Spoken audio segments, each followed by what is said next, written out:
Terrence McGregor's life wasn't what you'd call exciting. As a mechanic stationed on Mars' red, quiet plains, he spent his days working on every rusty, beat-up, half-functional starship that limped into the station. The outpost, barely a blip on any interstellar map, served as a place for intergalactic travelers to refuel, get supplies, and, if needed, repair their ships. It wasn't glamorous, but Terrence liked the simplicity of it. He didn't need much: his small workshop, his pile of battered tools, and a patch of sky where he could watch the stars each night. Terrence was an expert mechanic, though. He turned down offers to work on Earth and the more bustling Martian cities. He preferred things straightforward, unglamorous. He liked things he could fix. Then came the day that changed everything. It was late afternoon, and Terrence was hunched over a stubborn coolant valve that refused to lock into place. Sweat dripped down his forehead as he tightened the last bolt, muttering under his breath about how people always ignored basic ship maintenance. He wiped his hands, looking out over the vast, dusty landscape. His mind was drifting to thoughts of a cold drink and a quiet evening under the Martian sky. But just as he put down his wrench, he heard a distant hum, unlike anything he'd ever heard. It was soft, more like a hum of music than the usual loud whir of arriving ships. He looked up to see something shimmering against the horizon, gliding toward the station with an almost ethereal grace. The light danced off its silver hull, and the ship seemed to float, as if held up by invisible threads. The outpost had seen all sorts of strange crafts, but this one felt different. As the ship landed softly in the docking bay, Terrence and the other crew members stopped and stared, entranced. The hatch opened, and out stepped the most breathtaking creature Terrence had ever seen. She was unlike any alien he'd ever encountered. Her skin shimmered like a sea of liquid metal, radiating a soft glow that made the air around her seem almost magical. She was tall, slender, and every movement she made seemed both deliberate and effortlessly graceful. Her hair flowed around her, moving as though it had a mind of its own, shifting in colors from deep blue to silver and shades in between, like a nebula come to life. Terrence was still rooted in place, wrench in hand, as she began to descend the ship's steps.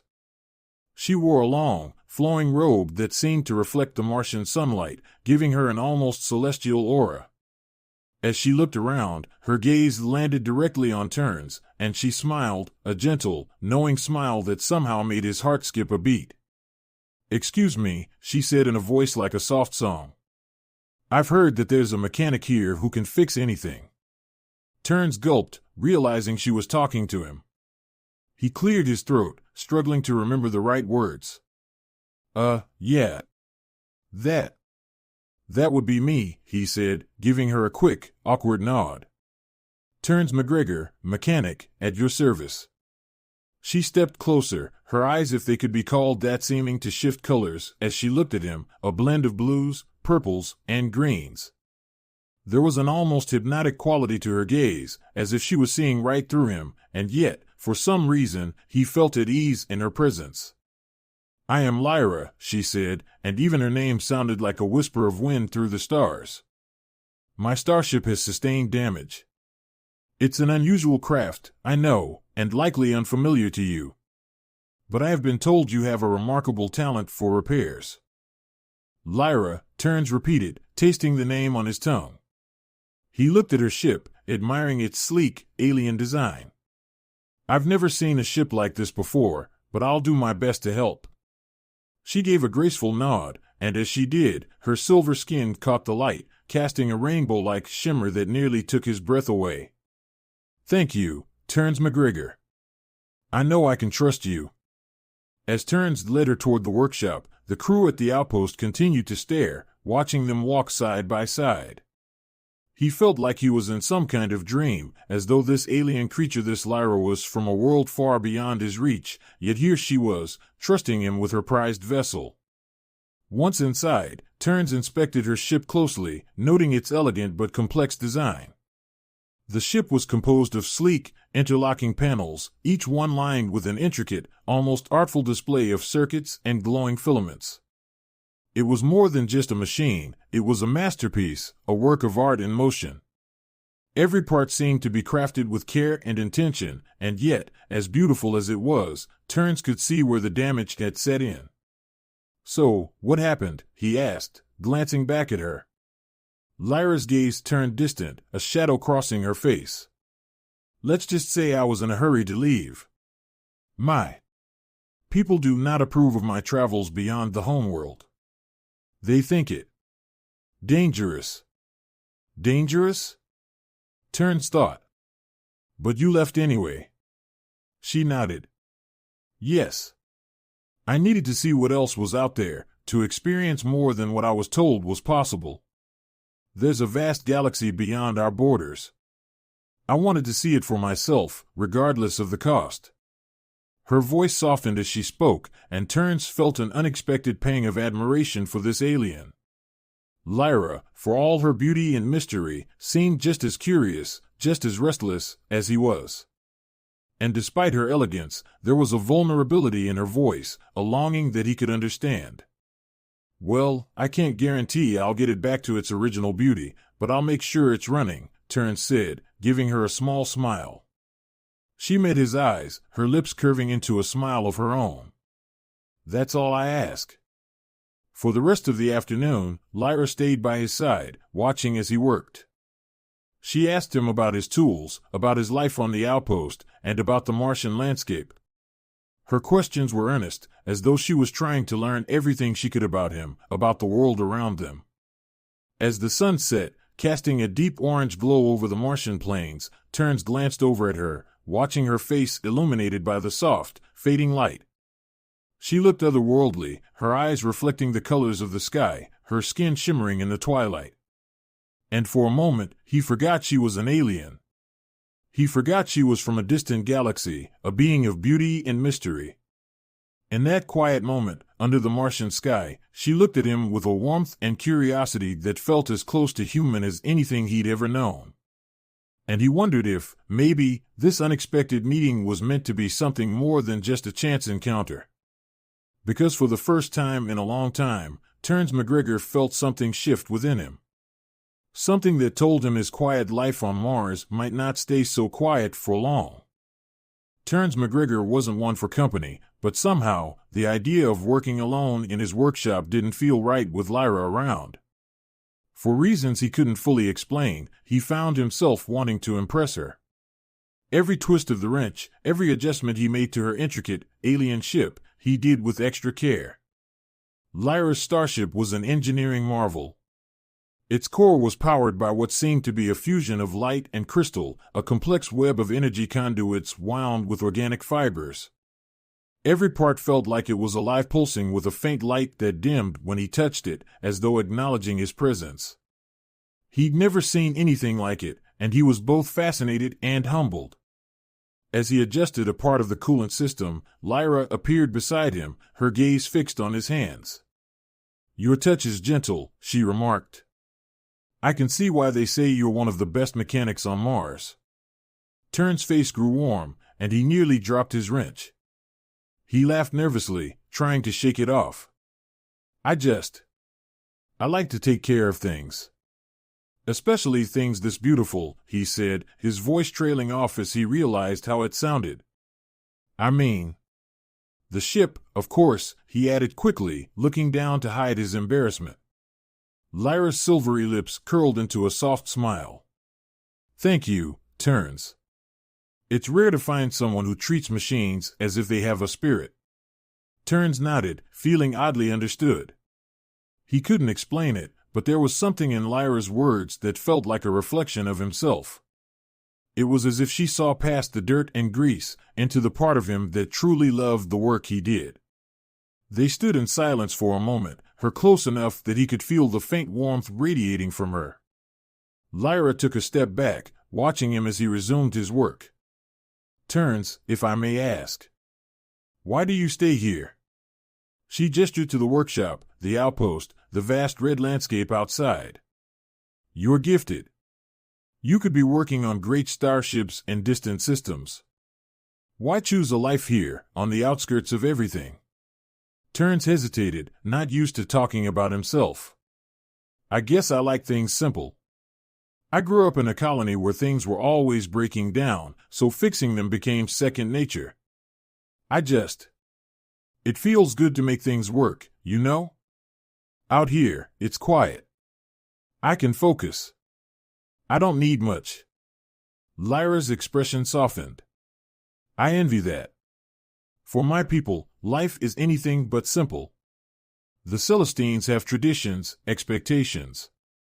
Sometimes, it feels like we're more like statues than people. She glanced down, her luminous eyes dimming slightly. And yet, here you are, content with so little and yet with so much freedom, purpose. Terns watched her, feeling a pang of empathy. Doesn't sound like you're all that happy with that life. She shook her head. It's beautiful, yes. But it's constricting. My people think emotions and attachment are weaknesses, distractions. We're taught to be perfect, polished. We're expected to be solitary, to devote ourselves to knowledge and beauty, not to form bonds. She glanced at him, her eyes vulnerable. Sometimes, it's lonely. Tern swallowed hard. Well, loneliness is something I know a bit about.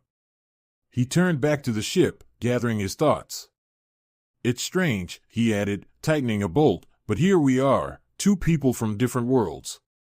But it feels like we're not so different after all. Their eyes met, and for a long moment, neither of them spoke. There was an understanding between them that went beyond words. Terns felt his heart pound in his chest, realizing that Lyra, this incredible being from an unimaginably distant world, understood him in a way no one else ever had. The days passed, and Terns spent every spare moment on Lyra's ship, with Herb by his side. They spoke of their worlds, their lives, their dreams.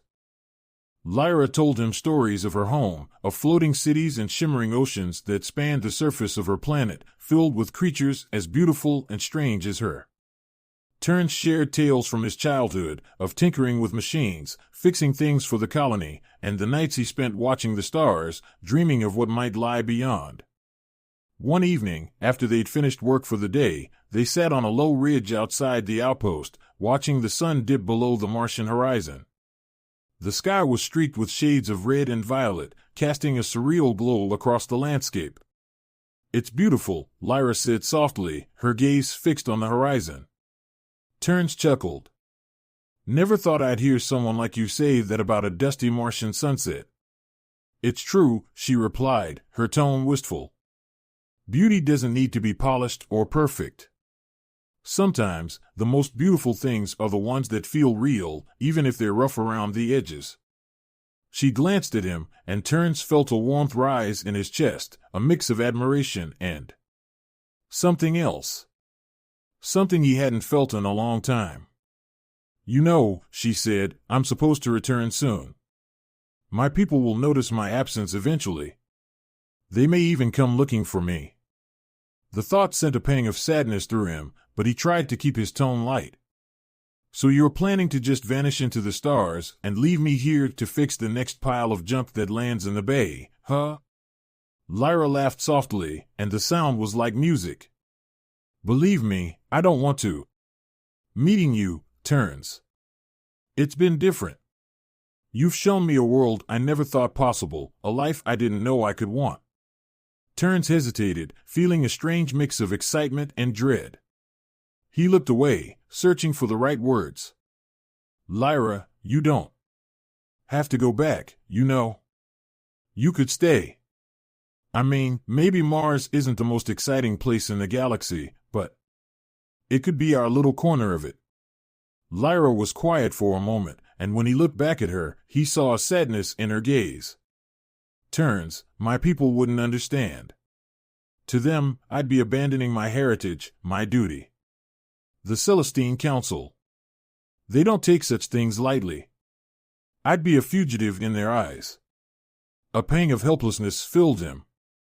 But don't you deserve to live the life you want? She placed her hand over his, and the touch was gentle, sending a spark through him. Terns, the life I want. It's right here, with you. The words hung in the air between them, heavy and electric. Terrence felt his breath catch, his heart pounding as he looked into her eyes, those shifting colors, as if a whole galaxy were swirling within them. But before either of them could say anything more, an alert sounded from Lyra's ship. She blinked, her expression suddenly alert, and she withdrew her hand. "What's wrong?" he asked, his voice tense. She closed her eyes, as if concentrating, and then looked at him, a flicker of fear crossing her face. "It's the Celestine Council. They're close. They've found me." Terrence clenched his fists. "So what happens now?" Lyra's gaze softened as she looked at him, regretful and resigned. "They'll come to take me back. They won't understand why I came here, why I stayed. To them, it'll be a mistake I must correct." But Terrence wasn't ready to let her go. He took her hand, holding it tightly. "Then we'll make them understand. You have a right to choose your life, Lyra. They can't just take that away from you." Lyra's eyes glistened with something like hope, and she squeezed his hand in return. "Terrence, I don't know what will happen. My people are powerful, and their rules are rigid. But if there's anyone I'd want by my side, it's you." As the stars began to shine above them, Terrence knew one thing for sure: he wasn't about to give her up without a fight. And even if he was just a humble mechanic, he would stand against the galaxy itself if it meant protecting the one thing he'd found that truly mattered. The repairs were completed, but Lyra lingered, even as the faint hum of the ship's engine signaled its readiness for departure. Terrence knew her ship was ready to soar across the galaxy, to take her back to the stars. But every time he caught her glancing at him, he felt something unsaid simmering between them, a tension neither seemed willing to break. The following evening, Lyra asked him to join her outside again, beneath the Martian sky. Terrence felt his heart race as they walked to a small ridge overlooking the outpost, their shoulders brushing now and then. They sat side by side, looking up at the vast spread of stars that glittered across the darkening sky. Lyra looked at him, her expression thoughtful. "Terrence, I think it's time you know why I left my world, why I risked coming all this way." Terrence turned toward her, surprised. She'd shared so much already, stories of her homeworld, of the beauty and loneliness of her life among the Celestines. But something in her voice made him realize there was more, something deeper. Lyra took a steadying breath, her gaze fixed on the stars. For generations, the Celestine people have valued knowledge and beauty above all else. We're taught that emotions are burdensome, that attachment weakens us. But as I grew older, I couldn't ignore how hollow it felt. She looked at him, her eyes luminous in the dark. "I've spent my life wondering if there was more, if there was a life beyond perfection and isolation." Terrence listened, his heart aching as he sensed the weight of her words.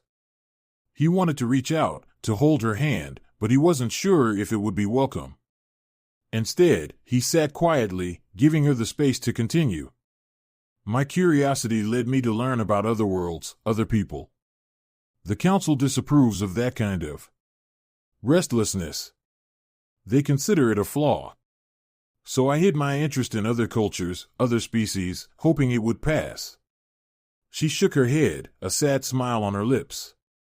"But it didn't. I kept hearing stories of people like you who live freely, who embrace imperfections, who find beauty in things that are real and flawed."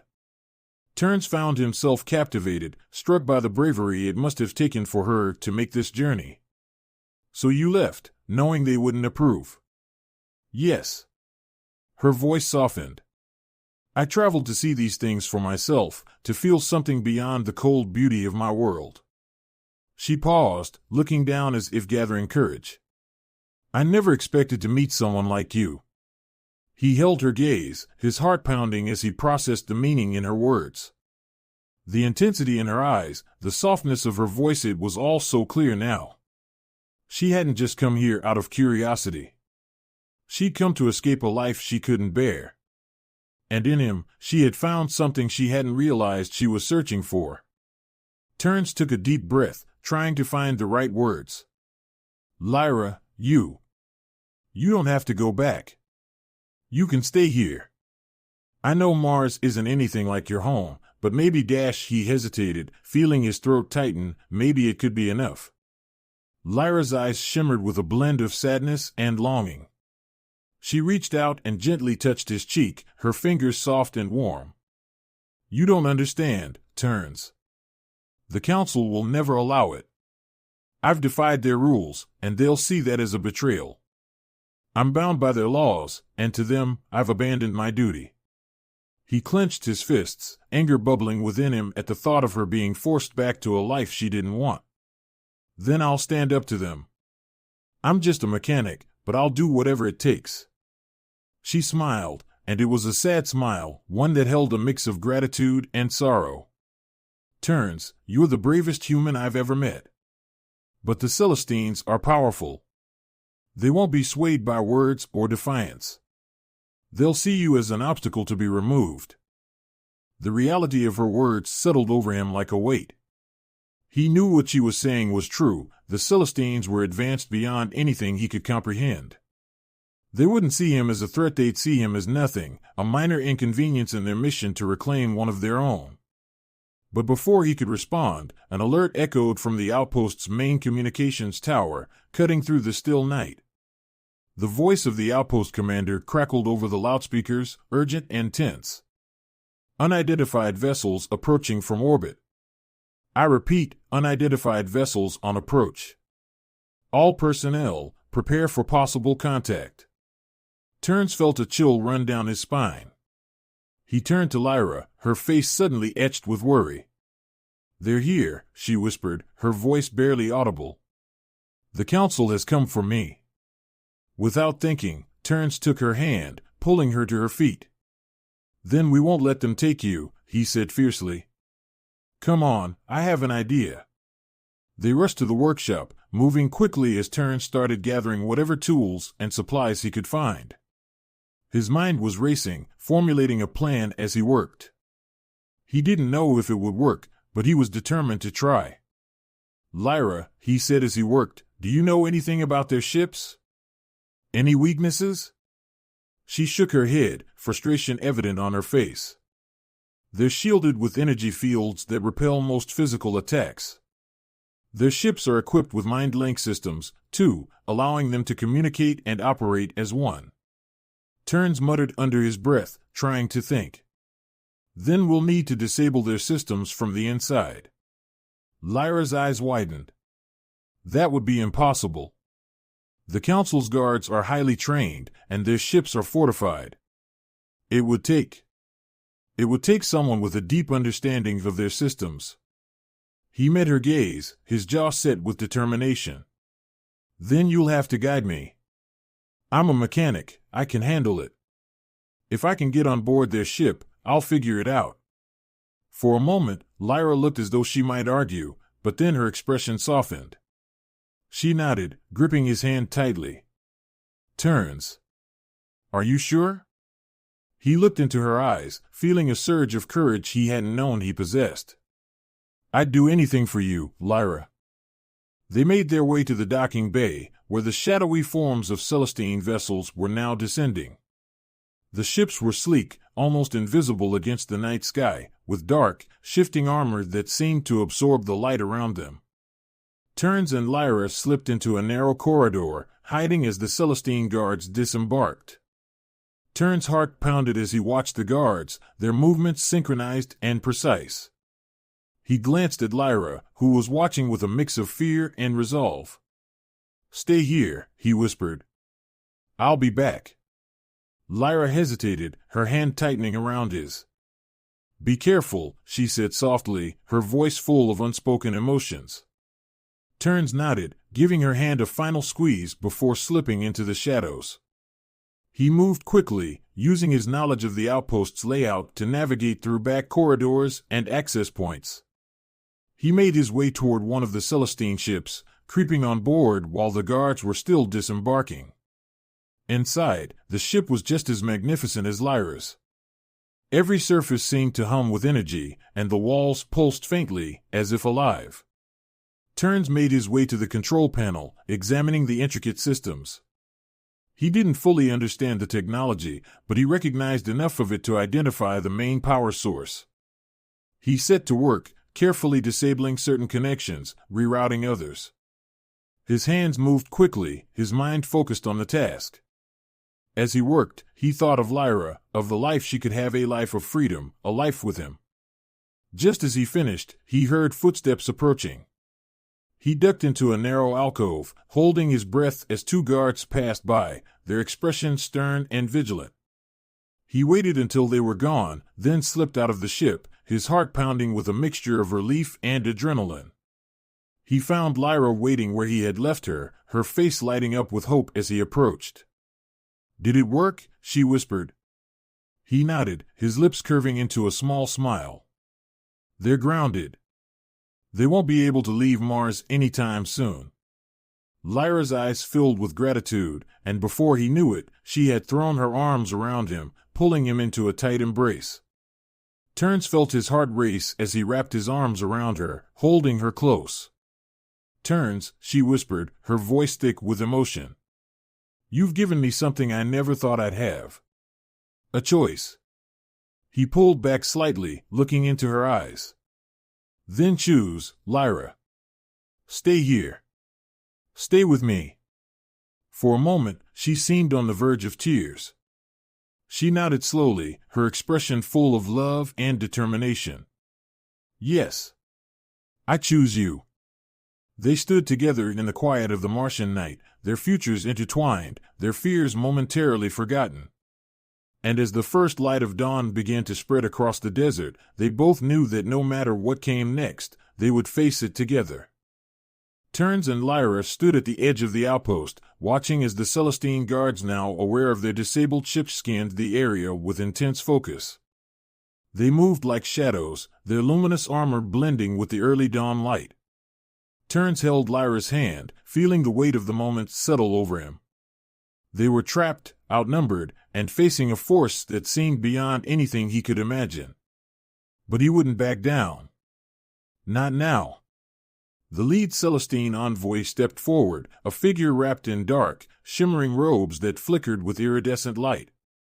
His face was both striking and stern, with piercing, silver eyes that held an almost tangible authority. The envoy's gaze landed on Lyra, his expression a blend of disappointment and command. "Lyra of the Celestine people," he said, his voice a resonant echo. "You have violated our sacred laws. You will return with us and face the Council's judgment." Lyra took a step forward, her hand still clasped tightly around Terns. Her voice was steady, though Terns could hear the tremor of emotion beneath her words. "I will not go back," she declared. "I left because I wanted something more than a life of perfection and isolation. I want a life of choice, a life of freedom." The envoy's gaze flickered to Terns, his expression hardening. "And you would throw away everything, your legacy, your honor, for this? Human?" Terns felt a surge of anger at the envoy's cold dismissal, but Lyra tightened her grip on his hand, grounding him. She met the envoy's gaze, her eyes fierce. "Yes. Terns is more than you could ever understand. He's brave, he's kind, and he's shown me a life that feels real. I choose him, and I will not go back." The envoy's expression shifted, a flicker of something that could have been either pity or disdain crossing his face. "You are blinded by attachment, Lyra. This is the weakness we have always warned against. Emotions cloud judgment, and they will only lead you to ruin." Terns took a step forward, his voice firm. "With all due respect, you're wrong. Emotions don't weaken us, they make us stronger. They're what drive us to protect each other, to stand up for what matters. You might not see it, but Lyra does." The envoy's gaze turned icy, and he raised his hand, signaling to the guards. "This defiance will not be tolerated." In an instant, the guards moved forward, advancing on Terns and Lyra with an unearthly precision. Terns gritted his teeth, positioning himself protectively in front of Lyra, though he knew they were hopelessly outmatched. But just as the guards drew closer, Lyra stepped forward, her face a mask of determination. She closed her eyes, her hands rising as a faint, shimmering light began to emanate from her. Terns watched in awe as the light around her intensified, forming a radiant shield that seemed to pulse with her heartbeat. The guards paused, momentarily thrown off by the display of power. Even the envoy looked taken aback. "Lyra," Terns whispered, his voice filled with wonder. He hadn't known she possessed such strength. She glanced back at him, her expression softening.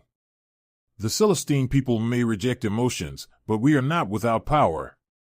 This connection we have, it's given me strength I didn't know I had." The envoy narrowed his eyes, his voice laced with impatience. "Lyra, enough.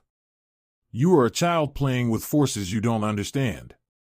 Surrender, or we will have no choice but to take you by force." Lyra's voice rang out, defiant. "I understand my power better than you think. And I won't let you take away my freedom." She focused, her light growing brighter, casting the guards back as they attempted to approach.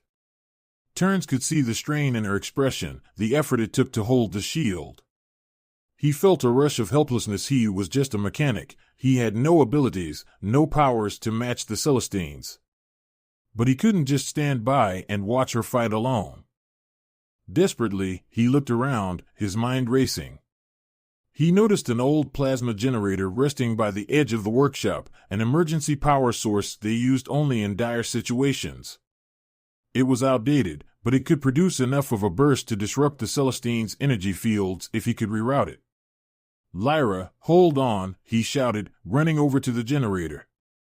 He quickly rewired it, his fingers moving rapidly as he connected the cables, rerouting power through the outpost's backup systems. He could feel the hum of the generator as it built up energy, the pressure mounting with each second. "Terns, what are you doing?" Lyra called out, glancing at him over her shoulder, worry flashing in her eyes. "Trust me," he replied, gripping the final lever. With a shout, he pulled the lever, sending a burst of plasma energy surging through the workshop and out toward the Celestine guards. The energy wave collided with their shields, causing them to flicker and falter. For a brief moment, their synchronization broke, their movements losing the seamless precision that made them so formidable. Lyra seized the opportunity, her shield expanding as she directed her energy outward, pushing the guards further back. The envoy staggered, clearly thrown off by the sudden disruption. "Enough," he shouted, his voice echoing with fury. "You will regret this defiance, Lyra. You and your human companion will face consequences beyond your comprehension." Terns took a step forward, his eyes blazing. "No, you're the one who doesn't understand. She's free, and there's nothing you can do to take that from her." The envoy's gaze darkened, but there was something else in his eyes, a flicker of recognition, perhaps even a grudging respect. He held up his hand, signaling for the guards to stand down. The silence that followed was tense, charged with the weight of the standoff. The envoy looked at Lyra, his expression unreadable. "Very well," he said slowly. "If you choose to abandon your heritage, to forsake the Celestine way, then so be it. But understand this, Lyra, you are no longer one of us. You will be in exile, forever severed from the Celestine people."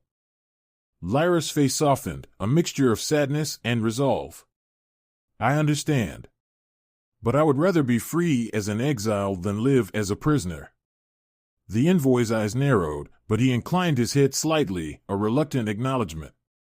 Without another word, he turned, signaling to his guards to withdraw. They moved back toward their ships, their movements rigid and controlled once more. Within moments, the Celestine vessels lifted off, disappearing into the sky, leaving Terns and Lyra standing alone in the quiet aftermath. Terns exhaled, his shoulders sagging with relief. He turned to Lyra, unable to believe what had just happened. "There. Gone. You're free." Lyra looked at him, a gentle smile playing on her lips. "Yes. Thanks to you." She stepped closer, her eyes filled with gratitude and affection. "Terns, I don't think I can ever repay you for what you've done. You gave me the courage to fight for my own life, for my freedom. He reached out, taking her hand, his voice soft. You don't have to repay me, Lyra. You're everything I didn't know I was looking for. And I'd fight the galaxy itself to keep you safe. For a moment, they stood in silence, their hands clasped, their hearts in sync. The Martian sun began to rise, casting a warm glow over the outpost, illuminating the new day that lay before them. Lyra looked out at the horizon, her eyes bright with wonder and hope. So, what now? I have no home to return to, no place in the galaxy. Tern smiled, pulling her close. Then make a home here. Mars might be dusty and quiet, but it's a place where we can be ourselves. Where you can be free. She looked up at him, her gaze filled with a warmth that felt as vast as the stars. I'd like that, she whispered. More than anything. And as they stood together, watching the dawn break over the Martian landscape, they knew that this was the beginning of something beautiful. They were two souls from different worlds, bound by choice, by courage, and by a love that defied the boundaries of the galaxy. In that moment, beneath the rising sun and the endless sky, Terns McGregor and Lyra of the Celestine people found a home in each other, a place of freedom, of warmth, and of love that no council, no force in the universe, could ever take away.